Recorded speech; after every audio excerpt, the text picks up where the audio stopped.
Well, welcome to Friday lunchtime. We're here with What's the Word, Ladbrokes preview of the weekend racing action. I'm joined by Henry O'Connor of Ladbrokes, of course, and Brendan Duke of the Racing Post. I'm Tom Malone. I've been given the unenviable task of replacing the irreplaceable David Jennings, only on a temporary basis though, folks, so don't worry about it. Today, unfortunately, it's Friday the 13th. People get very het up about this, these triskaidekaphobics. Anyway, we have kind of a start off with a little... Triska has Triska, yeah, well, Brian Druska used to have it on his Twitter handle. That's why it's a fear okay. of the number 13. Okay. Triskaidekaphobia. There you go. Anyway, we have some punting superstitions and good and bad luck stories. We're going to start superstitions, punting superstitions. Any for you, Brendan? Yes, well, I do have a theory based on my punting there that Dundalk is built on an ancient Indian burial ground because I just cannot back a winner in the place, Tom. And now I know the mean winning distance up there is a snook, but I always seem to be on the wrong end of the snook. So very frustrating place. You, Hayley? Yeah, it's a silly one, but whatever the first trainer I see at the races, I always back one of their most fancied horses. And it's actually proved quite fortuitous for me. You always just park beside Aidan O'Brien's horse box, yeah. Right, let's move on to the weekend's racing action. Newmarket, obviously the highlight, although some seem to think the Chepstow might be the highlight, but the bigger racing is undoubtedly at Newmarket with the Cesarewitch and the Dewhurst. We'll start with the Dewhurst, expert eye. Brendan, maybe start with you. Odds-on favourite for the Dewhurst. Is he the best juvenile in the UK at the moment for your money? Yeah, I think he's the best juvenile in Britain or Ireland at the moment. I mean, the form of that, visually it was a stunning effort, and then you're thinking, well, what did he beat and what have you? The form could hardly be working out any better. It was a savage performance. He had a slight hold up. I think he scoped dirty before the national stakes, but he seems to be flying now, if the reports are to be believed, how he worked last week. I think he'll win. It's obvious he's 4-7 or what have you. Perhaps at a price for each way or betting without purposes, that 3 and 4pence of Aidan O'Brien's. I thought he was interesting. He was second to Gobi Desert first time up. That was a good run. Yeah. We know how Aidan's come forward from the first run. He didn't really come forward. He made heavy weather of it, winning in Fairyhouse, but he missed the break. He got messed around in the race. And I thought he did well to win in the end. And he's a Wharf from first time on better ground. Yeah, so always maybe helpful. He's going to be 10 or 12 to 1 betting without, might be a play. Okay, Hayley, do you think Expert Eye is the real deal? Well, I actually hadn't seen this race until, seen the Goodwood race until yesterday. And I meant to go back and watch it. I was busy in Galway at the time. But I looked at, when I looked at it, I was like, right, he's rated 117, but he beat Zaman, who's rated 101 for second and for third. Middledurn, whatever the name of that horse is, at 96. I thought, God, that's a massive rating. And then I actually watched the race. It was interesting because he was going down to the start really cool and collected. Then he ducked and the rider fell off. But actually, so I thought, is he hot and is he going to get hotter? But actually in the race, like, he had every reason to get lit up on the outside. But he just did things so professionally.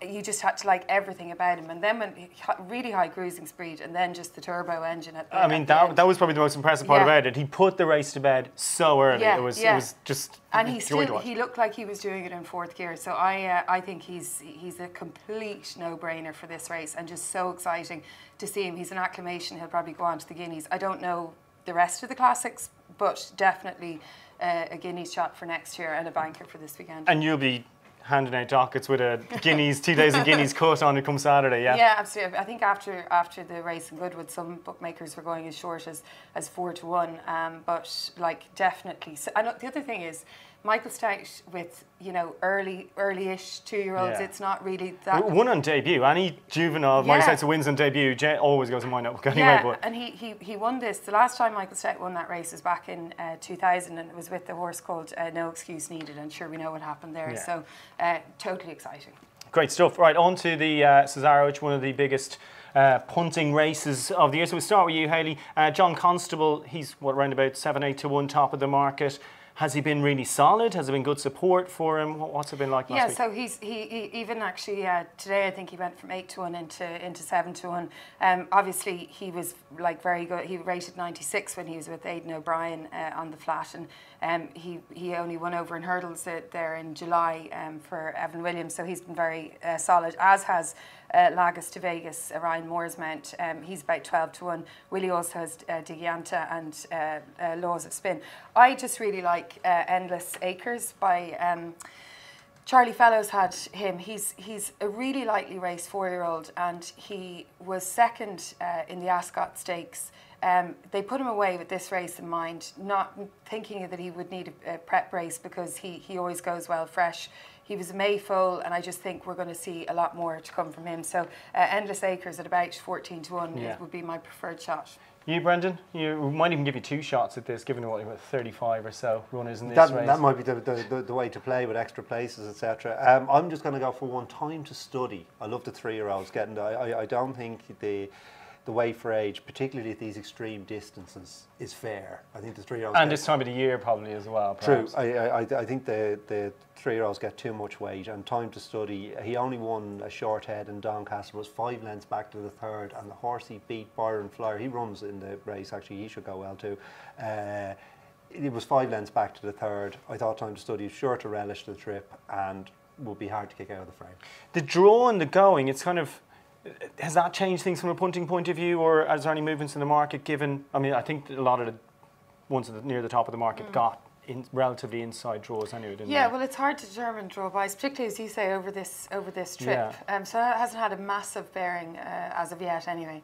And the going itself, it's going to be quite quick. I mean, you think of the Cesare, which often you're just thinking of kind of almost winterish ground and National Hunt horse, but it's going to be quite nice going there at Newmarket this time, isn't it? Yes, and occasionally, because it's such a, I mean, there's basically only one turn over 2 miles too far, they do sometimes get racing a little early over that trip, and they'll be going a good clip here. It'll be a test of jockeyship as well. Yeah. When is that hurricane coming?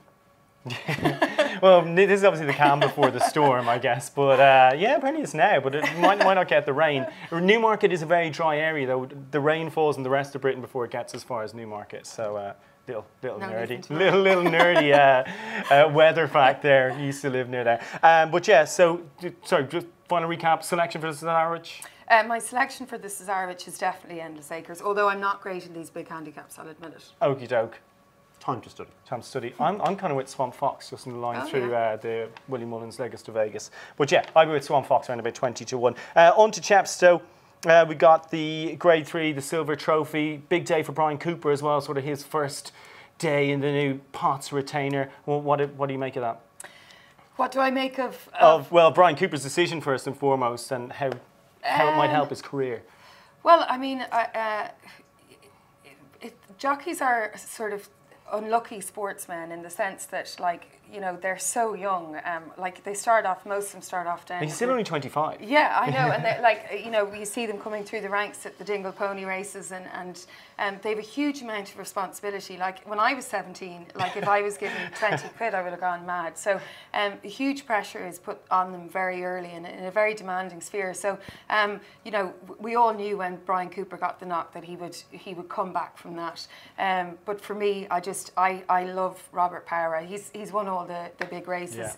Yeah. He's won at Hickstead. You know, he's what, like, he's a horseman. He's a horseman. Yeah. He's very talented.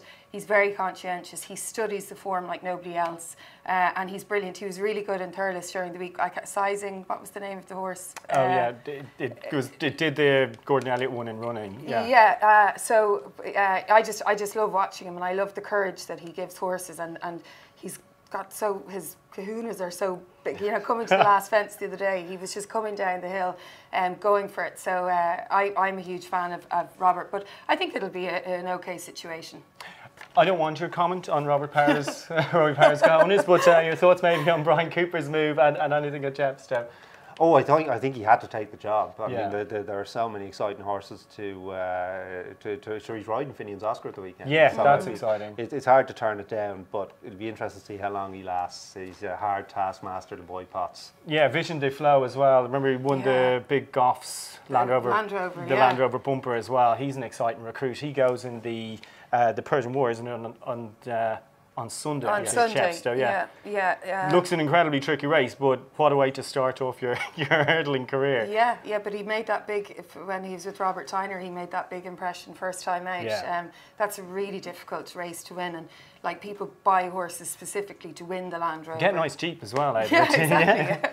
Anyway, it's good. They got a Jeep. They got to sell the horse to Alan Potts. So what about you? Had a little look at Chepstow. Anything jumping off the card at you, or is it all potential for the future? Very quick look. That 410 Does Your Dog Bite? I thought he was interesting. He's only £1 higher than one bolting up in Kempton. Now it all went wrong after Kempton, but he's only 5. If John Joe can coax him back, he can go well fresh. He might go well at a price. Yeah, John Joe looks like he has quite a decent crop of young horses this year. Actually, he's had a lot of winners early in the season. We're kind of used to a lot of expensive point-to-point purchases as well. Come out and won in the last couple of weeks. Just another horse that I've plucked out of the air, like I have the past couple of weeks, in Chepstow is Oscar Rose. So she won a bumper and then ran in the Grade 2 bumper at Aintree, and then and was second, and then ran over hurdles and was second. And she runs again in the listed. So she jumped a bit green. I think she's going to improve. So Oscar Rose is another one to keep an eye on at Chepstow. We're holding fire for your nap of the week because it's been pretty spectacular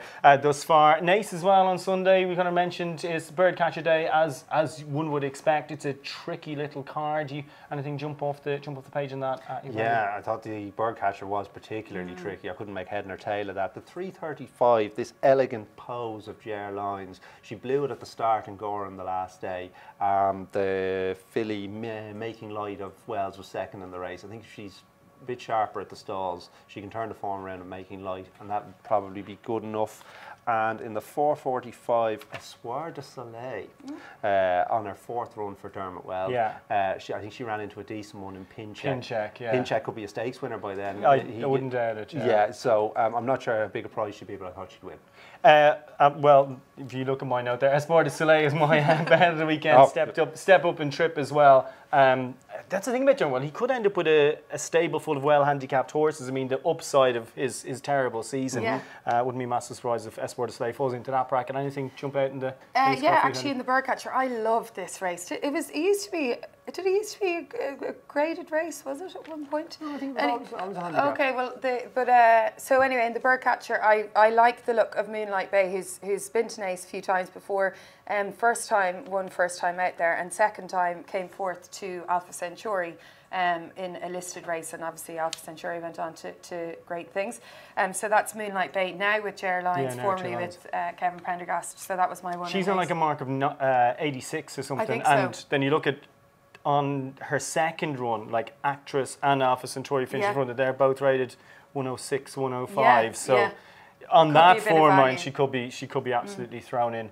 Anything else stand out in the card? I mean, it was a tricky card, to be fair. Okay, great stuff. That's nice. We have come.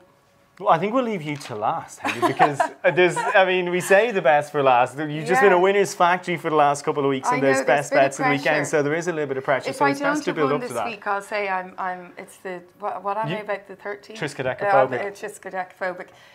No, I'll tell you. I remember when there was all that absolute mania about Franco's. They were winning first time out, and then Queen Kindly came along and won by 5 lengths on her debut. She then went on to be third in the Albany. She kind of lost her way a little bit, but 3 runs ago she won a listed race, and then she was pitched against Harry Angel and Batash in the Prix de l'Abbé and a Group 1 at Haydock previously. She's back in listed company at Newmarket, and I think she is. And actually, I don't think she's going to be favourite for that race. So if she's 2 or 3 to 1, I think she's my banker for the weekend. Queen Kindly? Queen Kindly. Yeah, good stuff. Brendan, your banker of the weekend? You have? Well, in the 210 in Cork, there's a horse running called Kenya. He'll be odds on, but justifiably so. He's gone by. So just if you're doing luckies. That's the navigation stakes card at Cork. I think they're going to have to change that to the Brendan Bracken stakes, though. But the Kenya is a good thing. So it can just be an anchor for your multiples and what have you. You won't get any kudos if that wins, because it's not odds on chat. Exactly. So that's no good. So the 315 in York, Hoof It. And a price Wow, well done. 16/20 to 1. I think I'll get kudos for that. Absolutely, and Lee Westwood and Chubby Chandler will be really happy with you as well. Yes, and I think Lee and Chubby can expect a peak effort here from Hoover, because he's a big unit, this horse. He looks more like a National Hunt horse.